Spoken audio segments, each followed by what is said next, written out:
বিএনপির মহাসচিব পদে আসছে পরিবর্তন, রাজনীতি থেকে অবসর নিতে চান মির্জা ফখরুল। এক দশক পর চলতি বছরই হচ্ছে বিএনপির কেন্দ্রীয় কাউন্সিল। কাউন্সিল হলে তাকে তৃণমূল পর্যায় থেকে শুরু করতে হয়, সেই জন্য কিছুটা সময় তো লাগবে। কাউন্সিল করে আমি একটু অবসর নিতে চাই। Enough is enough. আমার বহুত বয়স হয়ে গেছে, অসুস্থ হয়ে গেছি, এখন it's better to retire from politics. দেখছিলেন বিশেষ শিরোনাম। দুপুরের সময়ের সঙ্গে আছি আমি শবনব নিবিড়। এবার অন্যান্য শীর্ষ সংবাদ। ছুটির দিনও পাম্পে দীর্ঘ লাইন, গাড়ির চাপে মূল সড়কেও যানজট। জুনের জ্বালানি মজুতের চেষ্টায় সরকার, বিকল্প উৎস থেকে আনা হবে পরিশোধিত অপরিশোধিত তেল। ডিএনসিসি হাসপাতালে হাম উপসর্গে একদিনে রেকর্ড রোগী ভর্তি। র্যাশ হওয়ার 4 দিন আগে ঝুঁকি বাড়ে আক্রান্তের, জ্বর সর্দি হলেই শিশুকে আইসোলেশনের পরামর্শ। বিভিন্ন প্রতিষ্ঠানে রাজনৈতিক হস্তক্ষেপের অভিযোগ জামাত আমিরের, বললেন সংসদে কণ্ঠরোধ করা হচ্ছে বিরোধী দলের। হাম ও জ্বালানি সংকট নিয়ে সরকারের সমালোচনা। 419 যাত্রী নিয়ে মধ্যরাতে ঢাকা ছাড়বে হজের প্রথম ফ্লাইট, উদ্বোধন করবেন প্রধানমন্ত্রী। প্রস্তুত আশকোনা ক্যাম্প। আগামী বছর খরচ আরও কমানোর আশ্বাস ধর্মমন্ত্রী।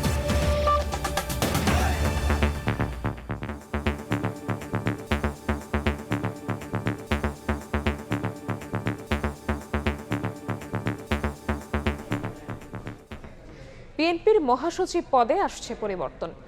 এক দশক পর চলতি বছরই হতে যাচ্ছে দলের কেন্দ্রীয় কাউন্সিল।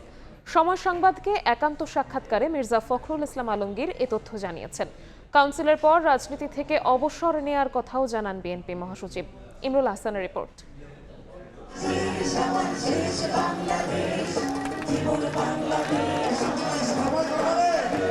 10 বছর আগে সবশেষ কাউন্সিল হয়েছিল বাংলাদেশ জাতীয়তাবাদী দল বিএনপির। নানা চড়াই উতরাই আর আন্দোলনে ব্যস্ত থাকায় আর সম্মেলন করতে পারেনি দলটি। নির্বাচনের পর জোরে সোরে আলোচনায় বিএনপির কাউন্সিল। দলের সর্বোচ্চ নীতি নির্ধারণী ফোরাম স্থায়ী কমিটির সবশেষ সভায় ওঠে বিষয়টি, তবে চূড়ান্ত সিদ্ধান্ত হয়নি। সময় সংবাদকে দেয়া একান্ত সাক্ষাৎকারে বিএনপির মহাসচিব মির্জা ফখরুল ইসলাম আলমগীর জানান, দিনক্ষণ ঠিক না হলেও এবছরই হচ্ছে দলের কাউন্সিল। তার আগে হবে তৃণমূলের সম্মেলন। কাউন্সিল আমরা আশা করছি এবছরই হবে এবং আমরা তার জন্য যে প্রয়োজনীয় ব্যবস্থা আমরা সেটা নেব। এটা খুব শিগগিরই হবে। এই পার্লামেন্ট সেশন কিছুটা আমাদের কাজে বিঘ্ন সৃষ্টি করছে, এটা শেষ হয়ে গেলে আমরা শুরু করবো। এটা বলা মুশকিল, এটা নির্ভর করবে আমাদের প্রস্তুতির উপরে। আমরা তো কাউন্সিল হলে তাকে তৃণমূল পর্যায় থেকে শুরু করতে হয়, সেই জন্য কিছুটা সময় তো লাগবেই। উপজেলা জেলা কমিটিগুলো করে তারপরে আশা করছি তাই, আমাদের চিন্তা ভাবনাটা সেভাবেই আছে। কাউন্সিলে নতুন মুখ আসবে মহাসচিব পদে। মির্জা ফখরুল জানান, রাজনীতি থেকে অবসর নিতে চান তিনি। I am two tired. Next council মধ্যে থাকছেন তো? তা তো থাকতেই হবে, নিয়ম তো তাই। আমি কাউন্সিল করে আমি একটু আপনার যাকে বলে যে আমি একটু অবসর নিতে চাই। Enough is enough. আমার বহুত বয়স হয়ে গেছে, অসুস্থ হয়ে গেছি, এখন it's better to retire from politics.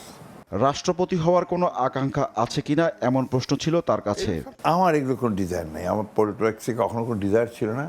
এটা আমার ডেস্টিনি আমাকে এখানে নিয়ে এসছে। আমি আজ পর্যন্ত যে জায়গায় এসেছি, এটা আমার ব্যক্তিগত কোনো সক্রিয় ভূমিকা ছিল না। আমার কাজটা হয়তো ছিল, কিন্তু আমার নিজের ইন্টেনশন, ডিজায়ার থেকে আমি এখানে এসেছি, এটা আমি কখনোই মনে করি না। 2011 সালের মার্চে ভারপ্রাপ্ত মহাসচিব হন মির্জা ফখরুল ইসলাম আলমগীর। 2016 সালের কাউন্সিলের পর থেকে সামলাচ্ছেন মহাসচিবের দায়িত্ব। ইমরুল আহসান, সময় সংবাদ, ঢাকা। মুক্তিযুদ্ধের মাধ্যমে জাতি হিসেবে স্বীকৃতি পেলেও গত 56 বছরে প্রত্যাশিত অগ্রগতি হয়নি বলে মন্তব্য করেছেন স্থানীয় সরকার মন্ত্রী মির্জা ফখরুল ইসলাম আলমগীর। সকালে যুব নেতৃত্ব ও উন্নয়ন সংগঠন আয়োজিত অনুষ্ঠানে একথা বলেন তিনি। দেশের মাথাপিছু আয় ও জিডিপি এখনও কাঙ্ক্ষিত পর্যায়ে পৌঁছায়নি। এখনও প্রায় 42% মানুষ দারিদ্র্যসীমার নিচে বসবাস করছে এবং অনেকেই শিক্ষার অধিকার থেকে বঞ্চিত। তরুণদের মধ্যে উল্লেখযোগ্য একটি অংশের নিজ উদ্যোগে ব্যবসা ও কৃষিভিত্তিক খামার প্রতিষ্ঠাকে দেশের জন্য ইতিবাচক পরিবর্তন হিসেবে উল্লেখ করেন স্থানীয় সরকার মন্ত্রী।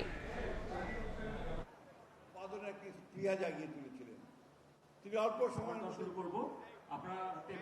56 বছরে আমরা জোর গলায় বলতে পারছি না যে আমরা এই 56 বছরে খুব ভালো করেছি। তরুণদের মধ্যে একটা বিরাট অংশ তারা নিজেদের উদ্যোগে তারা কাজ করছে, ব্যবসা করছে, ব্যবসা প্রতিষ্ঠান গড়ে তুলছে, কারখানা গড়ে তুলছে। এইগুলোকে আমি নিঃসন্দেহে ইতিবাচক দিক বলি। বিভিন্ন প্রতিষ্ঠানে রাজনৈতিক হস্তক্ষেপের অভিযোগ তুলেছেন বিরোধী দলীয় নেতা ডাক্তার শফিকুর রহমান। মগবাজারে জামায়াতের জেলা ও মহানগর আমির সম্মেলনে তিনি দাবি করেন, সংসদে বিরোধী দলের কণ্ঠ রোধ করা হচ্ছে। হাম ও জ্বালানি সংকট নিয়ে সরকারের ভূমিকার সমালোচনাও করেন জামায়াত আমির। মহান রবের প্রতি তার জন্য শুকরিয়া আদায়। রাজধানীর মগবাজার আলফা ও মহানগর আমির সম্মেলনের আয়োজন করে বাংলাদেশ জামায়াত ইসলামী। এতে প্রধান অতিথি ছিলেন বিরোধী দলীয় নেতা ও দলটির আমির ডাক্তার শফিকুর রহমান। মিডিয়াকে সত্য প্রকাশে বারণ করা হচ্ছে। উদ্বোধনী আয়োজনে বক্তব্য দেন জামায়াত আমির। তার অভিযোগ, অন্তর্বর্তী সরকারের যোগ সাজশে কারচুপি হলেও দেশের স্বার্থে ভোটের ফল মেনে নিয়েছে 11 দলীয় ঐক্য। সংবিধানের দোহাই দিয়ে নতুন করে ফ্যাসিবাদ কায়েমের অপচেষ্টা হচ্ছে বলেও জানান তিনি। ব্যাপক অনিয়ম করে জনগণের প্রত্যাশার কবর রচনা করা হয়েছে। এত বড় দলীয় বা জোটগত ক্ষতি আমরা মেনে নিয়েছি বৃহত্তর স্বার্থে। যে যে জায়গায় সংবিধানের বর্তমান অবস্থানকে পরিবর্তন করার জন্য অধ্যাদেশ জারি হয়েছে, সেই জায়গাগুলো বিএনপি বদলাতে চায় না। অর্থাৎ ওই জায়গাগুলো রেখে দিয়ে ফ্যাসিবাদী কায়দায় তারা হয়তো দেশ চালাতে চায়। ডাক্তার শফিকুর রহমানের দাবি, সংসদে বিরোধী দলের কণ্ঠরোধ করা হচ্ছে। জ্বালানি ও স্বাস্থ্য খাতে সরকারের অব্যবস্থাপনার সমালোচনা করেন তিনি। আমাদেরকে যখন সংসদে ন্যায্য বিষয়ে কথা বলতেই দেওয়া হবে না, তখন আমাদের জায়গা থাকে রাজপথ। জ্বালানি সংকট নাই, অথচ লোডশেডিং এখন মিনিমাম 6 ঘন্টা, ম্যাক্সিমাম 10 ঘন্টা। বিভিন্ন রাষ্ট্রীয় প্রতিষ্ঠানে রাজনৈতিক হস্তক্ষেপের মাধ্যমে গণতান্ত্রিক পরিস্থিতি প্রশ্নবিদ্ধ হচ্ছে বলেও মন্তব্য করেন জামায়াত আমির। আমরা দেশবাসীকে বলবো, সতর্ক হন। শফিক মুন্সি, সময় সংবাদ, ঢাকা। জোর করে এটা ছুটির দিনেও জ্বালানি তেলের তীব্র ভোগান্তি রাজধানী সহ সারা দেশে। ঢাকায় খোলা আছে অল্প কিছু পাম্প, সেগুলোতে উপচে পড়া গ্রাহকের ভিড়। দীর্ঘ লাইনে ঘন্টার পর ঘন্টা অপেক্ষার পরও তেল না পাওয়ার অভিযোগ করছেন অনেকে। ফিলিং স্টেশনের দীর্ঘ সারির কারণে শুক্রবার সকালে কোথাও কোথাও মহাসড়কেও যানজট তৈরি হয়। সড়ক জুড়ে যানবাহনের এমন দৃশ্য গাজীপুরে না, এটি কোনো যানজটের চিত্র নয়। ফিলিং স্টেশনে তেল নিতে এসে চালকদের অপেক্ষার সারি দীর্ঘ হতে হতে শুক্রবার সকালে তা ছাড়িয়ে যায় কয়েক কিলোমিটার। এক পর্যায়ে বন্ধ হয়ে যায় ঢাকা ময়মনসিংহ মহাসড়ক। তো রাত্রে 3টা 20 মিনিট থেকে পাম্পে, এখন পর্যন্ত পাম্পে সিঁড়িতে উঠতে পারতেছি না। উল্টা বাগানে তেল দিছে আমার দিদনাকে লেগা। আমি কি পাবলিক না, জনগণ না? তেলও পাচ্ছি না, টিপও মারতে পারতেছি না, এবং মনে করেন সংসার চালাইতে পারতেছি না। আমরা থেকে তেল ঠিক মতন আমরা যাতে তেল পাই। চালকরা বলছেন, গাজীপুরের শ্রীপুরে তেলের জন্য 2 দিন আগে থেকে শুরু হয় অপেক্ষা। ভিড়ের মধ্যে হট্টগোলে জড়ান গ্রাহকরা। পরিস্থিতি নিয়ন্ত্রণে বাধ্য হয়ে দফায় দফায় বন্ধ করা হয় পাম্প। একই চিত্র টাঙ্গাইলেও তেলের জন্য ফুরাচ্ছে না অপেক্ষা। পর্যাপ্ত জ্বালানি মজুদ আছে। সরকারের এমন ঘোষণার উল্টো চিত্র ফিলিং স্টেশনগুলোতে। লম্বা সময় দাঁড়িয়ে থেকেও অনেকেই ফিরছেন তেল না নিয়েই। সময় মতো তেল পাইতেছে না, পাম্পের মালিকরা তেল দিতে পারতেছে না, এই জন্য বিভিন্ন প্রকার ঝামেলা হইতেছে। তেলের পিছনে ঘুরে সময় নষ্ট করতেছে। অফিসের কর্মঘণ্টা আমরা ঠিক মতো কাজ করতে পারতেছি। তেলের কারণে আমি কুরিয়ারের কাজ করতে পারতেছি না, কুরিয়ারের কাজ করতে সমস্যা হইতেছে। তেল পাচ্ছি, কোথায় পাচ্ছি? বাইরে তেল পাচ্ছি, 200 টাকা লিটারের তেল পাচ্ছি। পর্যাপ্ত মজুদ নেই মুন্সিগঞ্জের বিভিন্ন পেট্রোল পাম্পগুলোতে। জেলায় 19টি পাম্পের মধ্যে কোথাও অকটেন বা কোথাও ডিজেল নেই, আবার অনেক স্থানে একেবারেই শূন্য জ্বালানি। ঢাকার অবস্থাও শোচনীয়। বেশিরভাগ পাম্প বন্ধ। খোলা ফিলিং স্টেশনগুলোতে উপচে পড়া ভিড়। কেউ কেউ বৃহস্পতিবার রাত থেকে লাইনে থাকার দাবি করছেন। অন্যান্য দিনগুলোতে 3 থেকে 3.5 ঘন্টা কিংবা 2-2.5 ঘন্টার মধ্যে তেল পাওয়া যায়, বা আজকে ছুটির দিন হওয়ার কারণে অনেকেই লাইনে দাঁড়িয়েছে, সে কারণে দেখা যাচ্ছে সময়টা বেশি লাগছে। 5টা থেকে 12টা পর্যন্ত দাঁড়ায় আছি, শরীর তো একদম ক্লান্ত। এই দুর্ভোগ সাধারণ জনগণরাই ভোগ করবে, আর যারা ভিআইপি তারা তো তেল নিয়েই চলে যায়। কালকে পাম্পে গেছি, 3 ঘন্টা লাইনে দাঁড়াইছি, পরে বলে তেল নেই, ফিরে চলে আসছে। চালকরা বলছেন, সবগুলো পাম্পে একযোগে তেল বিক্রি হলে ভোগান্তি কিছুটা লাঘব হতো। ফরহাদুর রহমান, সময় সংবাদ। এই মুহূর্তে রাজধানীর আসাদগেট এলাকায় আছেন ফরহাদুর রহমান এবং গাজীপুরের শ্রীপুরে আছেন সহকর্মী মেহেদী হাসান। সরাসরি শুরুতে যাচ্ছে মেহেদীর কাছে। মেহেদী। শিল্পাঞ্চল গাজীপুরের জ্বালানি সংকট আসলে ভয়াবহ আকার ধারণ করেছে এবং গত কয়েকদিন যাবতে আমরা দেখছি যে পাম্পে তেল দিচ্ছে সেই পাম্পেই যানবাহনের দীর্ঘ সারি এবং মানুষের যে জটলা সেটি কিন্তু ক্রমশই বেড়েই চলছে। যে পাম্পটিতে রয়েছে গাজীপুরের শ্রীপুর উপজেলার মাওনা চৌরাস্তা এলাকায় মেসার্স কাজী ফিলিং স্টেশন, সেই স্টেশনে আমরা গতকাল থেকে দেখছি কিন্তু এই জটলা কিন্তু এখনো শেষ হয়নি। কর্তৃপক্ষের সাথে আমরা কথা বলেছি, তারা আসলে তিনি বলছেন কোনো শৃঙ্খলায় তারা আসলে রাখতে পারছেন না, কেননা সাধারণ মানুষের যে উৎসুক জনতার যে ভিড় সেটি আসলে তাদের সামাল দেয়া কোনোভাবেই সম্ভব হচ্ছে না। এই যে সময়, যদিও শুক্রবার ছুটির দিন জুমার সময় কিন্তু এই সময়ে এসেও কিন্তু মানুষজন আমরা দেখছি যারা গতকাল থেকে লাইনে দাঁড়িয়ে আছেন তারাও কিন্তু এখন পর্যন্ত তেল পাননি, এমনটাই কিন্তু তারা অভিযোগ করছেন। তার পাশাপাশি এই শিল্পাঞ্চল হওয়ায় এই এলাকার উৎপাদনেও কিন্তু এক ধরনের প্রভাব পড়ছে কিন্তু এই জ্বালানি ঘাটতি, কেননা এরই মধ্যে বিজিএমইএর যে পরিসংখ্যান সেখানে বলা হচ্ছে যে 20 থেকে 30% উৎপাদন এরই মধ্যে কিন্তু হ্রাস পেয়েছে গাজীপুরের, বিশেষ করে জ্বালানি সংকটের কারণে। কেননা একে তো আসলে বিদ্যুৎ বিভ্রাট, বিদ্যুতের চাহিদা থাকায় গরমের কারণে সেই চাহিদা বেড়েছে এবং তার পাশাপাশি সেই চাহিদার ফলে যে জেনারেটর চালানোর জন্য তাদের যেই জ্বালানি প্রয়োজন সেই জ্বালানি তারা পাচ্ছেন না। এবং পাম্প কর্তৃপক্ষ আজ সকাল থেকে আমরা দেখছি, আজকে সকাল থেকে এখানে আসলে পেট্রোল দেওয়া শুরু হয়েছে এবং সেই পেট্রোলের চাহিদা আসলে মেটাতে কোনোভাবেই সম্ভব হচ্ছে না। তার পাশাপাশি এই এলাকার যে শিল্পাঞ্চলের যে পরিবহনগুলো আসলে পণ্য পরিবহনের জন্য যে বাহনগুলো এসেছে সেগুলো আমরা দেখতে পাচ্ছি গত 2 দিন থেকে 3 দিন যাবৎ আসলে সড়কে দাঁড়িয়ে আছে। ডিজেল না থাকার কারণে তারা কিন্তু পণ্য নিয়ে আবার ফেরত যেতে পারছে না, এমনটাই তারা অভিযোগ করছে। সব মিলিয়ে কিন্তু এক ধরনের ভয়াবহ ভোগান্তিতে পড়ছেন সাধারণ মানুষ। তার পাশাপাশি শিল্পাঞ্চলের যেই কারখানাগুলো রয়েছে সেগুলো কিন্তু বেশ ভোগান্তিতে রয়েছে। তো এই ছিল গাজীপুরের পরিস্থিতি। আমার কাছে এই বিষয়ে আরো খবরাখবর জানাতে রাজধানীতে রয়েছেন সহকর্মী ফরহাদুল ইসলাম। গাজীপুর থেকে মেহেদী যেমনটা জানাচ্ছিলেন, রাজধানী ঢাকাতেও তেলের জন্য চালকদের ভোগান্তির কিন্তু শেষ নেই। আমরা সকাল থেকে রাজধানীর বিভিন্ন পাম্প ঘুরে যেটি দেখেছি, সব জায়গায় একই চিত্র। সাধারণ মানুষজন যারা আসলে রাত থেকে অপেক্ষা করছেন এই তেল নেওয়ার জন্য। এই মুহূর্তে আসাদ গেটের একটি পাম্পের সামনে আছি, যেখানে আমরা দেখতে পাচ্ছি চালকদের, বিশেষ করে এটি মোটরসাইকেল চালকদের লম্বা লাইন। এটি আসলে একেবারে আসাদ গেট থেকে ঘুরে টাউন হল হয়ে পুরো এলাকা কিন্তু বিস্তৃত হয়ে আছে। অর্থাৎ তেলের জন্য মানুষজনের যে অপেক্ষা সেটি অন্যান্য দিনের তুলনায় আজকে ছুটির দিন অনেক বেশি। এবং এই যে ভোগান্তি সেটি এখানকার যারা চালকরা আছেন তারা বলছেন যে তারা বেশ চরম পর্যায়ে পৌঁছেছে তাদের ভোগান্তি। কেননা অনেকেই আমরা তাদের সাথে কথা বলে যেটি জেনেছি, ভোর রাত থেকে অর্থাৎ 6 থেকে 7 ঘন্টা 8 ঘন্টা অপেক্ষা করে অনেকেই তেল নিচ্ছেন, যেটি অন্যান্য সময় দেখা গেছে 2 থেকে 3 ঘন্টা। একই ধরনের চিত্র, অনেকাংশে প্রকট আকার আরও বেশি, যেটি মাইক্রোবাস এবং প্রাইভেট কারের চালকদের যে ভিড়। অনেকেই বলছেন গতকালকে বিকেলে কিংবা সন্ধ্যার দিকে যারা লাইনে দাঁড়িয়েছিলেন তারা এখন এসে এই দুপুর 2টার পরে এসে তেল পাচ্ছেন। অর্থাৎ এই যে জ্বালানি তেলের জন্য যে অপেক্ষা সেটি কিন্তু এই সাপ্তাহিক ছুটির দিনে একটুও কমেনি, বরং বেড়েছে। এবং চালকরা অভিযোগ করছেন রাজধানীর বিভিন্ন জায়গায় যেহেতু পাম্পগুলো তেল সরবরাহ করছেন না, বিপণন কার্যক্রম বন্ধ রেখেছেন, তাদের দাবি যে তাদের কাছে জ্বালানি সরবরাহ করা হয় না ঠিক মতো, তারা আসলে ডিপো থেকে তেল পাচ্ছেন না, সেজন্য তারা এই ধরনের সংকট। এবং সে কারণে আসলে কিছু নির্দিষ্ট পাম্পে চালকদের, যানবাহন চালকদের ভিড় কিন্তু বেড়ে গেছে। এবং এখানকার যারা কর্তৃপক্ষ আছেন, বিশেষ করে পাম্পের যারা কর্মজীবী শ্রমিক আছেন, তারা যেটি বলছেন যে এই যে পাম্পের তেল যে সরবরাহ সেটি কখনো কখনো শেষ হয়ে যাচ্ছে। যেমন এই সোনার বাংলাতে সকালবেলা অকটেন শেষ হওয়ার জন্য তারা অকটেন দিতে পারছিলেন না, তারপরে আবার পেট্রোলের সংকট দেখা গেছে, তারা সেটি দিতে পারছেন না। অর্থাৎ কোনোভাবেই কিন্তু সংকট সামলানো অনেকাংশে কঠিন হয়ে পড়ছে। তো রাজধানী সহ সারা দেশের জ্বালানি তেলের সংকটে এই ছিল আমাদের কাছে সবশেষ আপডেট। জ্বালানি সংকটের সর্বশেষ খবর জানাতে রাজধানীর আসাদগেট এলাকা থেকে আমাদের সাথে যুক্ত হয়েছিলেন সহকর্মী ফরহাদুর রহমান এবং গাজীপুর থেকে যুক্ত হয়েছিলেন সহকর্মী মেহেদী হাসান। দেশের ইতিহাসে বর্তমানে সবচেয়ে বেশি পরিশোধিত জ্বালানি তেলের মজুত আছে বলে জানিয়েছেন বিদ্যুৎ ও জ্বালানি প্রতিমন্ত্রী। বলেন এপ্রিল ও মে মাসে কোনো সংকট হবে না। সরকার জুন মাসের জ্বালানির মজুত নিশ্চিত করার চেষ্টা করছে। চট্টগ্রামের পতেঙ্গায় ইস্টার্ন রিফাইনারি পরিদর্শন করে একথা বলেন প্রতিমন্ত্রী। বলেন পরিশোধিত জ্বালানি আমদানি বাড়াতে বিকল্প উৎসকে প্রাধান্য দেওয়া হচ্ছে।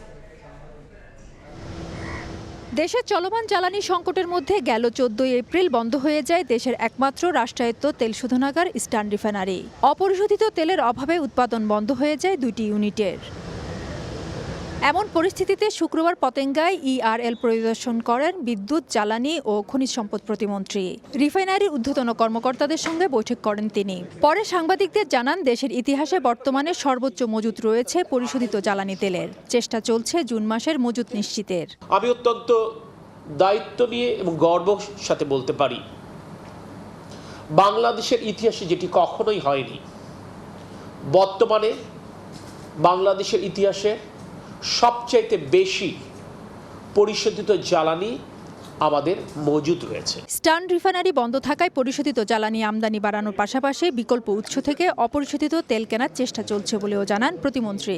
আমরা বিকল্প সূত্র থেকে আমরা আমাদের জ্বালানি সংগ্রহ করবার জন্য আমরা চেষ্টা করছি, সেটা যেমন refined oil as well as আমরা ক্রুড অয়েলও সংগ্রহ করবার চেষ্টা করছি। আমাদের আরও দুটো কার্গো স্ট্যান্ড বাই রয়েছে। আমরা আশা করছি এই মাসের শেষার্ধে একটি কার্গো এসে পৌঁছাবে। কৃষি ও শিল্প খাতকে অগ্রাধিকার দিয়ে সারা দেশে বিদ্যুৎ ব্যবস্থাপনা করায় কোথাও কোথাও লোডশেডিং হচ্ছে বলে দাবি করেন সরকারের এই নীতি নির্ধারক। ফেরদৌস লিপি, সময় সংবাদ, চট্টগ্রাম। এবার হাম সংক্রমণের খবর। হাম সংক্রমণে কমেনি মৃত্যুহার। একদিনে রেকর্ড সংখ্যক রোগী ভর্তি হয়েছে রাজধানীর ডিএনসিসি ডেডিকেটেড হাসপাতালে। শরীরে র্যাশ হওয়ার 4 দিন আগেই হাম সংক্রমণের সবচেয়ে বেশি ঝুঁকি থাকে, তাই জ্বর সর্দি হলেই শিশুদের আইসোলেশনে নেওয়ার পরামর্শ চিকিৎসকের। সংক্রমণ ঠেকাতে জনসমাগম এড়িয়ে চলা, এমনকি প্রয়োজন ছাড়া শিশুদের বাইরে না নেওয়ার পরামর্শও তাদের। হাসপাতালগুলোতে বাড়ছে হামে আক্রান্ত রোগীর সংখ্যা। উদ্বেগ উৎকণ্ঠায় দিন পার করছেন অভিভাবকরা।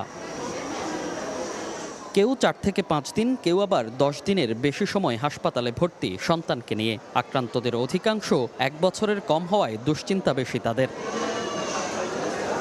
অভিভাবকরা জানান, শুরুতে জ্বর সর্দি হলেও 4-5 দিন পর থেকেই শুরু হয় র্যাশ। এরপরই কারো কারো দেখা দেয় অন্যান্য শারীরিক জটিলতা। জ্বরের মনে করেন 3-4 দিন পরে র্যাশ উঠছে। ছোট মেয়ে 7 মাসের ওর হাম হয়েছিল, তারপরে আমার 4 বছরের মেয়েটাকেও কি হাম রোগে আক্রান্ত হয়েছে। জ্বর হয়েছে, জ্বরের পরে আর কি যে শরীরে দেখা দিছে আর কি হালকা হালকা। ওদিনকে নিয়ে আসছি, নিয়ে আসার পরে মেয়েরা বলতেছি যে এগুলো তো হাম উঠছে। 6 দিন ভর্তি থেকে বাসায় আইছে, আওয়ার পরে 4 দিনের দিনে র্যাশ উঠছে। চিকিৎসকরা বলছেন, শরীরে র্যাশ হওয়ার 4 দিন আগেই হাম ছড়ানোর সবচেয়ে বেশি ঝুঁকি থাকে। তাই জ্বর সর্দির মতো উপসর্গ দেখা দিলে শিশুদের আইসোলেশনে নেয়ার পরামর্শ তাদের। একটা বাচ্চার হাম উঠে গেছে, বুঝেই গেল এটা হাম, ওকে আলাদা করে রাখলাম, বাসায় পাঠালাম, কিন্তু র্যাশ আসার আগের 4 দিন হচ্ছে ডেঞ্জারাস। অতএব কোনো বাচ্চা যদি জ্বর, মানে হামের যে উপসর্গগুলি আমরা যেটা বলি যে জ্বর, সর্দি, কাশি, চোখ লাল হয়ে যাওয়া, কনজাংটিভাইটিস, এই ধরনের কোনো বাচ্চা হওয়ার সাথে সাথে ওকে আইসোলেট করে ফেলতে হবে। একদিনে রাজধানীর ডিএনসিসি ডেডিকেটেড হাসপাতালে হামের রেকর্ড 121 জন রোগী ভর্তি হয়েছে। এ নিয়ে হাসপাতালটিতে ভর্তি 420 জন। লাস্ট 24 ঘন্টায় 217 জন ভর্তি হয়েছে। তার মধ্যে আমাদের হচ্ছে হাই ডিফাইন ইউনিট যেটা, সেখানে হচ্ছে 50 জন ভর্তি আছে এখনো, এবং ওটা সাধারণত আমাদের একটু ক্রিটিক্যাল পেশেন্টগুলাই ওখানে ভর্তি রাখি আমরা। টোটাল আমার এখন অ্যাডমিটেড পেশেন্ট হচ্ছে 420 জন। গত 15 মার্চ থেকে 1 মাসে দেশে হাম ও উপসর্গে মৃত্যু হয়েছে 2 শতাধিক শিশুর, আর আক্রান্ত ছাড়িয়েছে 20,000। মনির হোসাইন, সময় সংবাদ, ঢাকা। এই মুহূর্তে রাজশাহী মেডিকেল কলেজ হাসপাতালে আছেন সহকর্মী মওদুদ রানা। সরাসরি যাচ্ছি তার কাছে। রানা, রাজশাহী মেডিকেল কলেজ হাসপাতালে হামের উপসর্গ নিয়ে নতুন করে যেসব রোগী ভর্তি হচ্ছিল সেই সংখ্যা কিছুটা কমেছে, এবং গত 24 ঘন্টায় নতুন করে এই হাসপাতালে হামের উপসর্গ নিয়ে 14 জন ভর্তি হয়েছে। এদিন 24 জন চিকিৎসা শেষে বাড়ি ফিরেছে, এবং এখন পর্যন্ত 135 জন চিকিৎসাধীন রয়েছে। এখানকার যারা রোগীর স্বজন এবং অভিভাবক তারা যেটি বলছেন যে 135 জন, এখানে 3টি শিশু ইউনিটের 3টি ওয়ার্ডে চিকিৎসাধীন এবং একটি যে আইসোলেশন ওয়ার্ড রয়েছে সেই ওয়ার্ডে চিকিৎসাধীন রয়েছে। তারা যেটি বলছেন যে এই 3টি ওয়ার্ডে শিশু রোগী গাদাগাদি অবস্থা এবং প্রচুর রোগী সেখানে রয়েছে, যার কারণে এই তপ্ত গরম কিংবা যে বৈশাখের যে আবহাওয়া সেই কারণে তারা কষ্ট পাচ্ছে। এবং তারা বলছেন যে সবচেয়ে বড় সমস্যা হচ্ছে যখন লোডশেডিং হচ্ছে।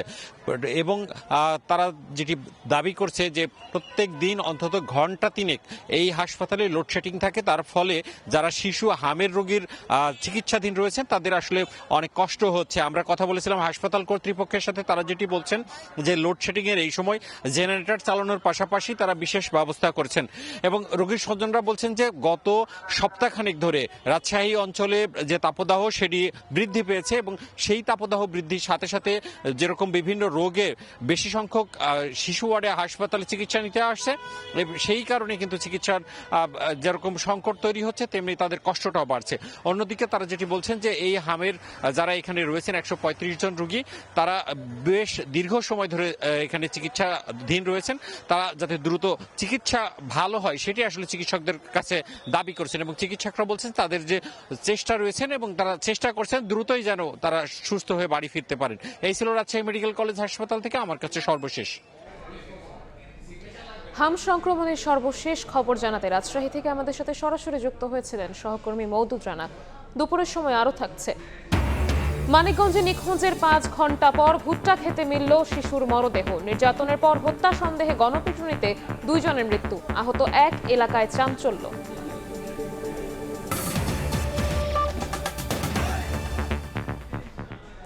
চলতি বছর হজের প্রথম ফ্লাইট আজ। ইতোমধ্যে হজ ক্যাম্পে জড়ো হয়েছেন যাত্রীরা।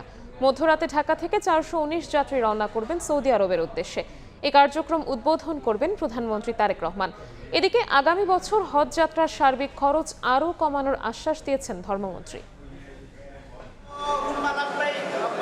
লাব্বাইক আল্লাহুম্মা লাব্বাইক ধ্বনিতে হজের ময়দান মুখরিত হবে হাজিদের পদচারণায়। সৌদি আরবের পবিত্র ভূমিতে পা রাখার আগেই সেই বাণী আওড়াচ্ছেন অপেক্ষায় থাকা যাত্রীরা। চলতি মৌসুমের প্রথম হজ যাত্রা শুরু হচ্ছে শুক্রবার মধ্যরাতে। 419 জন যাত্রী নিয়ে শাহজালাল আন্তর্জাতিক বিমানবন্দর ছাড়বে প্রথম ফ্লাইট। এই কার্যক্রমের উদ্বোধন করবেন প্রধানমন্ত্রী তারেক রহমান। প্রথম ফ্লাইটে হজে যাবার সুযোগ পেয়ে উচ্ছ্বসিত যাত্রীরা। সামগ্রিক ব্যবস্থাপনা আগের চেয়ে ভালো হলেও ত্রুটির কথা বলছেন কেউ কেউ। আমরা যেন সবাই নিরাপদে থাকতে পারি এবং আল্লাহ পাক আমাদেরকে যেন হজ্জে মাবরুর কবুল করেন, সুন্দরভাবে হজ করতে পারি। আমাদের জন্য দোয়া করবেন, দেশবাসী দোয়া করবে। আমরা চাই যে একটু ভোগান্তি কমানো হোক, হাজিদের সেবাটা একটু বাড়ানো হোক। সার্বিক সেবা নিশ্চিতে বিশেষ দল গঠনের মাধ্যমে কাজ করা হচ্ছে বলে জানিয়েছে হজ অফিস। সার্বিকভাবে তাদের সকলের নিরাপত্তা বিধান, হজযাত্রীদের নিরাপত্তা বিধানের জন্য আসলে যেহেতু প্রথম দিকে ফ্লাইট সংখ্যা বেশি, এই জন্য কিন্তু আসলে আমরা এখন ডিপ্লয়মেন্টও বাড়ানো হয়েছে। হাজি ক্যাম্প পরিদর্শন করে ধর্মমন্ত্রী জানান আগামী বছর থেকে হজের খরচ কমানো হবে। কিভাবে হাজিদেরকে আরও কম মূল্যে সুযোগ সুবিধা দিয়ে যে অসুবিধাগুলি আপনারা বলতেছেন সেই অসুবিধাগুলি যেন না হয় ভবিষ্যৎ আমরা দেখব। কারণ সবচেয়ে বড় জিনিস হলো তো আমরা দায়িত্ব আল্লাহ পাকের রহমতে নিয়েছি কয়েকদিন হয়। এই বছর প্রায় 78,000 যাত্রী হজ পালনের উদ্দেশ্যে সৌদি আরব যাবে। পবিত্র এই হজ যাত্রা শুধুমাত্র ব্যক্তিগত ইবাদত নয়, বরং এটি পুরো মুসলিম উম্মার ঐক্য এবং ভ্রাতৃত্বের প্রতীক। আশকোনা হজ ক্যাম্প থেকে শাহিন আলম, সময় সংবাদ, ঢাকা। এই মুহূর্তে আশকোনা হজ ক্যাম্পে আছেন রিপোর্টার শাহিন আলম, সরাসরি যাচ্ছি তার কাছে। শাহিন, আল্লাহর একান্ত সন্তুষ্টি অর্জনের জন্য বিশ্বের নানা প্রান্ত থেকে সৌদি আরব যাবেন হজযাত্রীরা এবং তার সঙ্গে বাংলাদেশ থেকে এবার বিপুল সংখ্যক মানুষ হজ করতে সৌদি আরব যাবেন এবং হজের প্রথম ফ্লাইটটি শুরু হবে আজকে রাত 12টার কিছু সময় পর প্রথম ফ্লাইটটি হজরত শাহজালাল আন্তর্জাতিক বিমানবন্দর থেকে উড্ডয়ন করবে এবং সেটি উদ্বোধন করবেন প্রধানমন্ত্রী তারেক রহমান। তার সঙ্গে ধর্ম মন্ত্রণালয়ের মন্ত্রীসহ ঊর্ধ্বতন কর্মকর্তারা যারা রয়েছেন তারা উপস্থিত থাকবেন। ইতোমধ্যে যারা হাজিরা রয়েছেন তারা হজ ক্যাম্পে এসে উপস্থিত হয়েছেন এবং এখানকার যারা মোয়াল্লিরা রয়েছেন, সংশ্লিষ্ট বিভাগের লোকজন রয়েছেন, তারা ছোট ছোট যে কাজগুলো আছে বিমানে উড্ডয়ন করার আগে সেই কাজগুলো সম্পূর্ণ করছেন। যদি বলা যায় যে এবার হজ সংশ্লিষ্ট ধর্ম মন্ত্রণালয় এবং হজ অফিস যে ব্যবস্থাপনা হাজিদের জন্য রেখেছেন, এতে কিন্তু হাজিরা বেশ সন্তোষ প্রকাশ করেছেন। তবে কিছু কিছু ক্ষেত্রে আমরা দেখেছি এখানকার যেসব জায়গায় হাজিরা রেস্ট করছেন সেসব জায়গায় মশার উপদ্রবের অভিযোগ তারা করেছেন। পাশাপাশি এখানে কোনো কোনো জায়গায় জায়গায় ছাড় পোকা দেখেছেন এমন অভিযোগটি কিন্তু হজ যাত্রীরা করেছেন। তবে এর প্রেক্ষিতে কিছুক্ষণ আগে ধর্মমন্ত্রী এই হজ ক্যাম্পটিতে এসেছেন, তিনি পরিদর্শন করেছেন। তিনি যেটি বলছেন যে হাজিদের যে কোনো খেদমতে তারা নিয়োজিত রয়েছেন এবং যে অভিযোগগুলো সামনে আসছে সেগুলো তিনি খতিয়ে দেখার এবং তাৎক্ষণিকভাবে ব্যবস্থা নেওয়ার আশ্বাস তিনি দিয়েছেন। এবং আজকে যে ফ্লাইটটি রাত 12:30টায় ছেড়ে যাবে সেটি উদ্বোধন করবেন প্রধানমন্ত্রী তারেক রহমান। এ ছিল আমার কাছে প্রথম দিনের হজ যাত্রার সর্বশেষ খবর। রাজধানীর আশকোনা হজ ক্যাম্প থেকে আমাদের সাথে সরাসরি যুক্ত হয়েছিলেন সহকর্মী শাহিন আলম। মানিকগঞ্জে নিখোঁজের 5 ঘন্টা পর ভুট্টা ক্ষেত থেকে মিলল শিশুর মরদেহ। এ ঘটনায় জড়িত অভিযোগে গণপিটুনিতে 2 জন নিহত হয়েছেন। গুরুতর আহত একজনকে ভর্তি করা হয়েছে হাসপাতালে। স্বর্ণের কানের দুল চুরি করতেই শিশুকে হত্যা করা হয়েছে বলে অভিযোগ স্বজনদের। পরিস্থিতি নিয়ন্ত্রণে এলাকায় মোতায়েন করা হয়েছে পুলিশ। বাবা মায়ের দেয়া শখের কানের দুলি কাল হলো 7 বছর বয়সী শিশু আতিকার। স্বর্ণের জন্য অকালে নির্মমভাবে প্রাণ দিতে হলো তাকে। শিশু সন্তানকে হারিয়ে পাগল প্রায় মা, কোনো সান্ত্বনাতেই থামছে না আহাজারি। স্থানীয়রা জানান, বৃহস্পতিবার বিকেল 5টার দিকে দুদুল মিয়ার মেয়ে আতিকা নিখোঁজ হয়। ঘটনার পরপরই পরিবারের পক্ষ থেকে খোঁজখবর চালাতে মাইকিং করা হয়। তৎক্ষণাৎ বিষয়টি ছড়িয়ে পড়ে সামাজিক যোগাযোগ মাধ্যমেও। পরে রাত 10টার দিকে বাড়ির পাশের একটি ভুট্টা খেতে হাত পা বাঁধা অবস্থায় আতিকার নিথর দেহ উদ্ধার করেন স্থানীয়রা।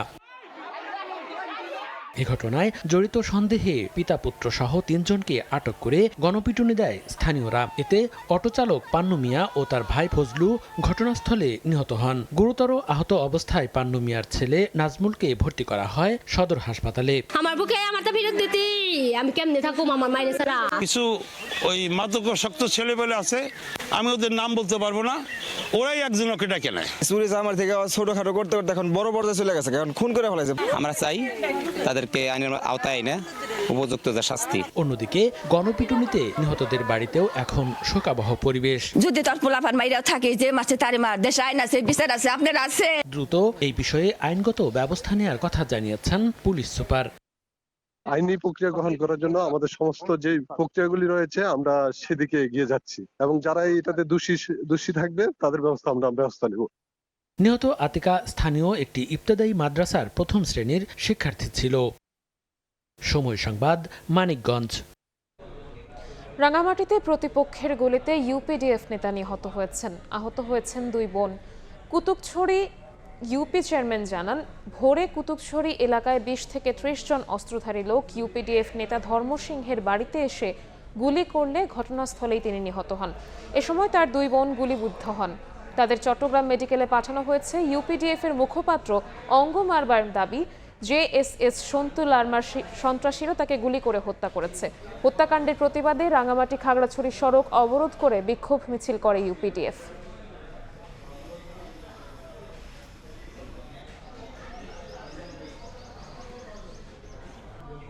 চাঁদাবাজির লাগাম টেনে ধরতে সরকারের কড়াকড়ি থাকলেও সিলেট অঞ্চলে পরিবহন খাতে চাঁদাবাজি যেন ওপেন সিক্রেট। কোথাও রসিদ দিয়ে আবার কোথাও রসিদ ছাড়াই নিয়মিত আদায় হচ্ছে চাঁদা। দিনে রাতে কিংবা পুলিশের সামনেই হচ্ছে এসব চাঁদাবাজি। তবে ভিন্ন মত রয়েছে পরিবহন মালিক শ্রমিকদের। আর পুলিশের দাবি, চাঁদাবাজি হচ্ছে না কোথাও, লিখিত অভিযোগ পেলে নেওয়া হবে ব্যবস্থা। আমিনুল ইসলামের প্রতিবেদন, ছবি তুলেছেন দিগেন সিংহ।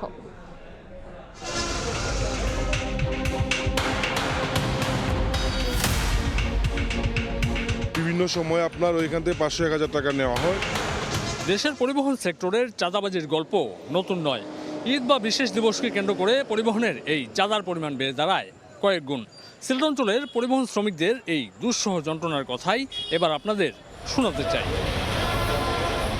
সিলেটের কদমতলী বাস টার্মিনাল, শুধু এখান থেকেই প্রতিদিন ছেড়ে যায় দূরপাল্লার অন্তত 150 শতাধিক বাস। কদমতলী ছাড়াও সিলেট অঞ্চলের হবিগঞ্জ, মৌলভীবাজার ও সুনামগঞ্জের বিভিন্ন টার্মিনাল থেকে প্রতিদিন কমপক্ষে 600 বাস যাত্রী নিয়ে পাড়ি জমায় দেশের বিভিন্ন প্রান্তে। যাত্রীবাহী এসব যানবাহনকে বিভিন্ন পয়েন্টে দিতে হচ্ছে নামে বেনামে নানা অঙ্কের চাঁদা। চলন্ত বাস থামিয়ে এভাবেই চাঁদাবাজির দৃশ্য ধরা পড়ে সময় সংবাদের ক্যামেরায়ও। সিলেটের তেমুখী এলাকায় শুধুমাত্র গেল ঈদেই এভাবে আদায় করা হয়েছে বাস প্রতি 500 টাকা পর্যন্ত চাঁদা। সময় সংবাদের অনুসন্ধানে উঠে এসেছে দিনের আলোতেই প্রকাশ্যে সব চাঁদাবাজির চিত্র।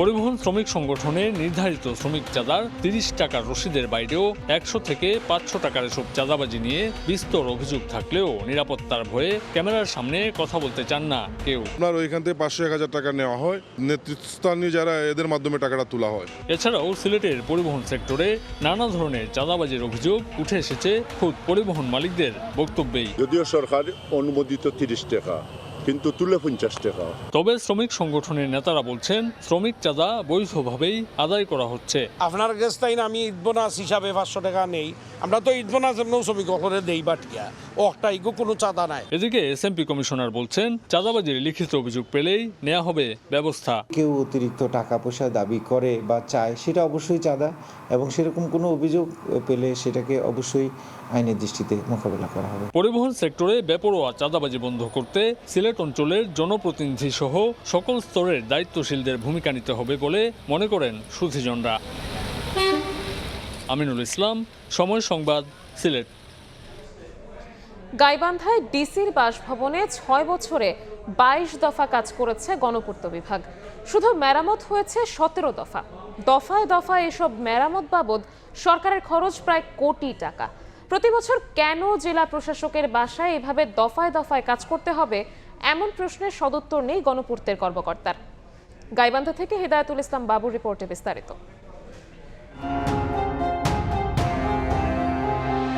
আমি তো অ্যাপ্লিকেশন দিয়েই তথ্য নিয়েছি আপনার অফিস থেকে, কিন্তু এটা কেন করলেন আপনারা? নাকি সরকারি অর্থের অপচয় হয়েছে? জেলা প্রশাসকের বাসায় প্রতি বছর কেন সিভিল অ্যান্ড স্যানিটারি রিপেয়ারিং এর কাজ করেছে গণপূর্ত? প্রশ্নের উত্তর না দিয়ে ওয়াশরুমে ঢুকে দরজা বন্ধ করেন উপবিভাগীয় প্রকৌশলী আব্দুস সাত্তার। খবরের কেন্দ্রবিন্দু গাইবান্ধা জেলা প্রশাসকের বাসভবন। 2018 থেকে 24 সাল পর্যন্ত প্রতি বছর এই বাসভবনে সিভিল অ্যান্ড স্যানিটারি রিপেয়ারিং এর কাজ করেছে গণপূর্ত বিভাগ। 2018-19 অর্থ বছরে 4 বার, 19-20 অর্থ বছরে 1 বার, 20-21 অর্থ বছরেও 4 বার রিপেয়ার ও সার্ভিসিং এর কাজ হয়েছে। 21-22 অর্থ বছরে 9 এবং 22-23 ও 23-24 অর্থ বছরে 4 দফা প্রায় একই ধরনের কাজ করেছে গণপূর্ত, যেখানে খরচের পরিমাণ 88,56,495 টাকা। সিভিল অ্যান্ড স্যানিটারি ও বৈদ্যুতিক সামগ্রীর মেয়াদকাল কত বছর ধরা হয়, এমন প্রশ্নে এই পুরকৌশলী জানালেন এসব উপকরণের মেয়াদকাল কমপক্ষে 15 থেকে 20 বছর। নরমালি টাইলস স্যানিটারি আইটেমে 20 থেকে 25 বছর, অনেক সময় 50 বছর পর্যন্ত মেয়াদকাল থাকে। যদি কোয়ালিটি ভালো হয় মিনিমাম 5 থেকে 7 বছর সর্বনিম্ন।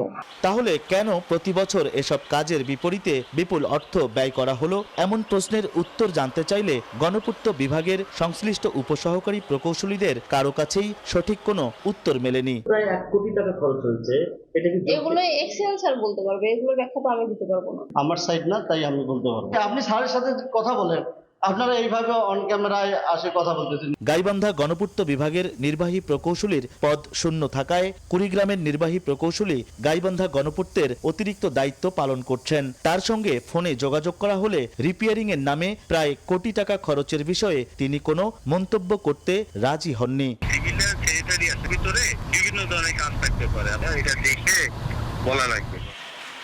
হেদায়েতুল ইসলাম বাবু, সময় সংবাদ, গাইবান্ধা। দুপুরের সময় আরো থাকছে।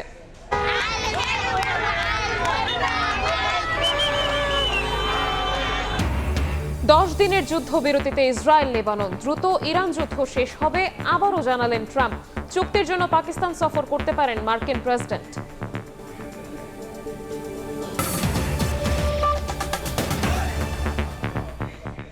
সচিবালয়ের সংবাদ সম্মেলনে কথা বলছেন স্বাস্থ্যমন্ত্রী সরদার শাখাওয়াত হোসেন। সরাসরি চলে যাচ্ছে সেখানে। সঠিকভাবে ব্যবহৃত হয় নাই,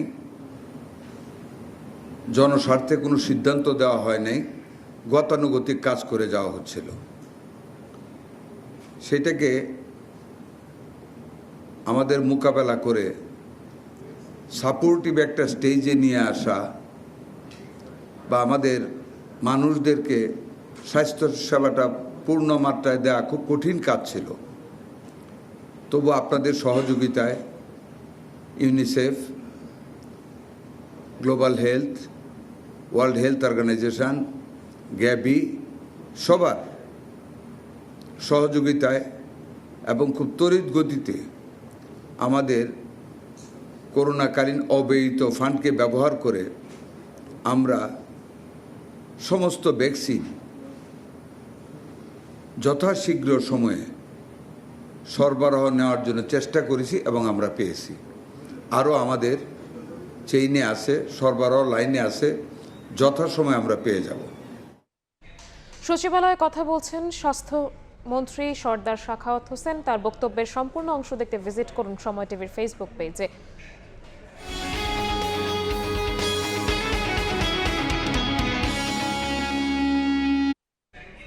3 সপ্তাহেও রাজধানীর বাজারে কাটেনি ভোজ্য তেলের সরবরাহ সংকট। এমনকি সরকারের নানা উদ্যোগেও কমেনি খোলা সয়াবিন ও পাম তেলের দাম।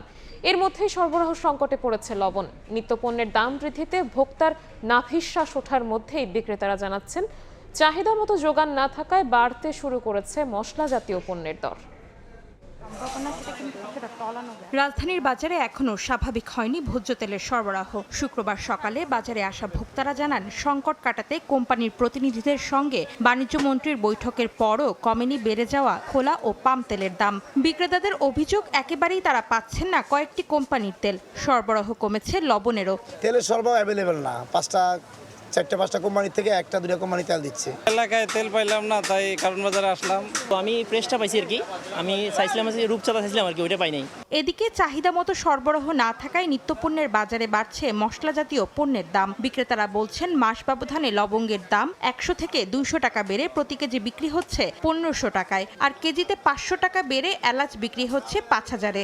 আমদানি করা বাদাম কিশমিশের দাম 2 মাসে বেড়ে হয়েছে দ্বিগুণের বেশি, প্রতি কেজি ঠেকেছে 900 টাকায়। গত সপ্তাহের তুলনায় এই সপ্তাহে কিছু পরিমাণে মশলা বৃদ্ধি পেয়েছে। একটু দাম বেড়ে গেলে আমাদের উপরে একটু প্রভাব বেশি পড়ে। 2 কেজি কিনবো, এখন 1 কেজি নিচ্ছি।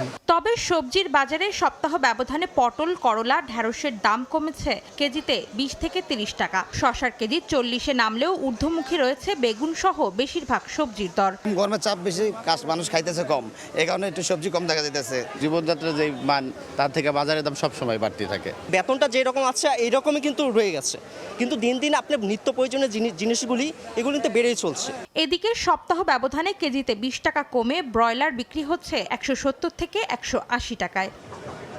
বার্ষিক পরিসংখ্যান তথ্য বলছে কমেছে মূল্যস্ফীতি, তবে সেই সুফল এখনো পর্যন্ত ভোগ করতে পারেনি জনগণ।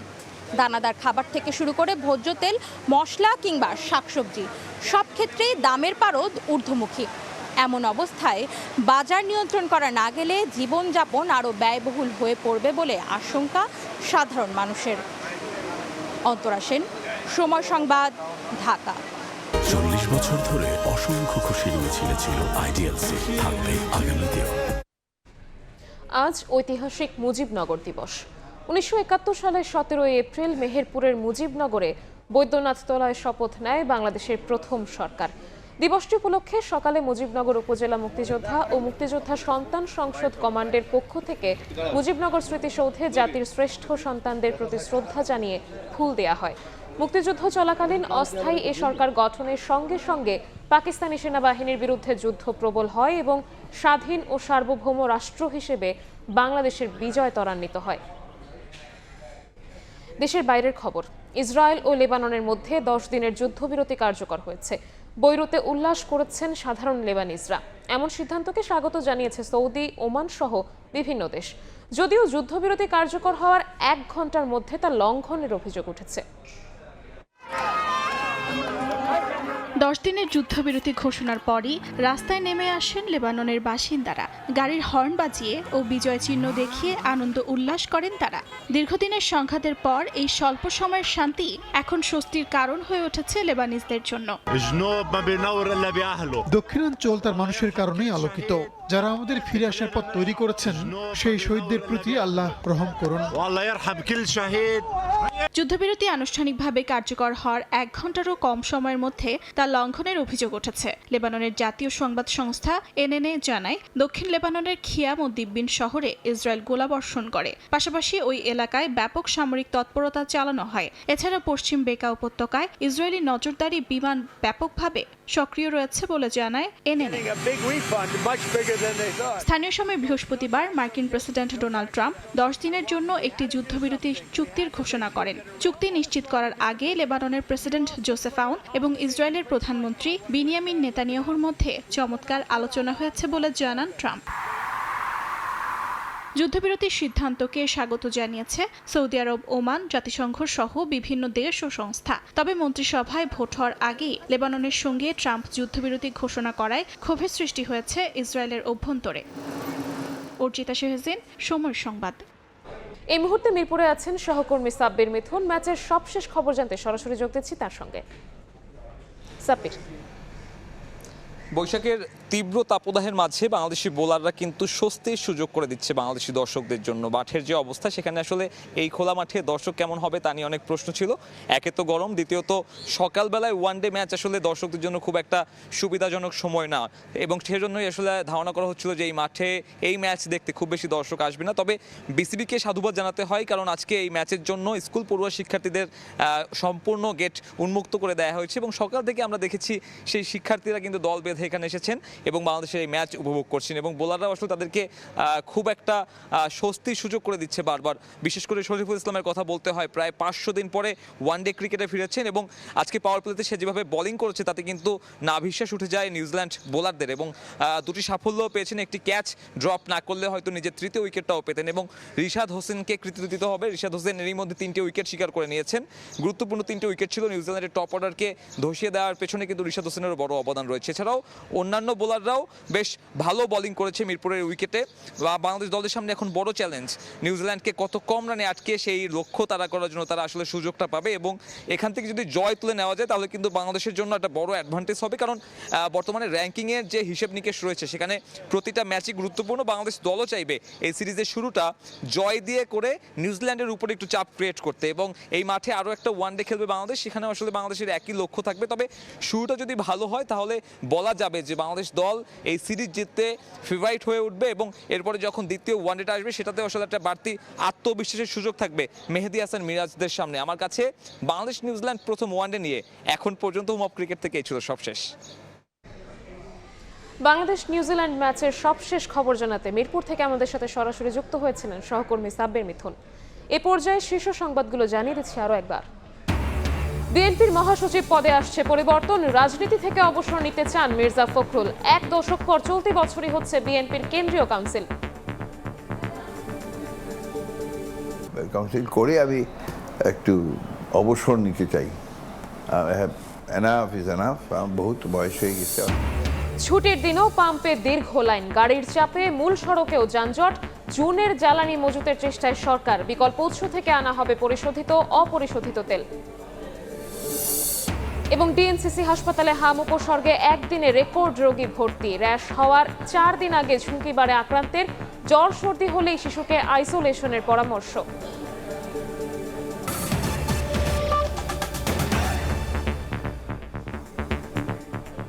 এই ছিল দুপুরের সময়। এরপর বিভাগীয় সময় নিয়ে আসছে কিছুক্ষণ পরে, সঙ্গেই থাকুন সময়ের।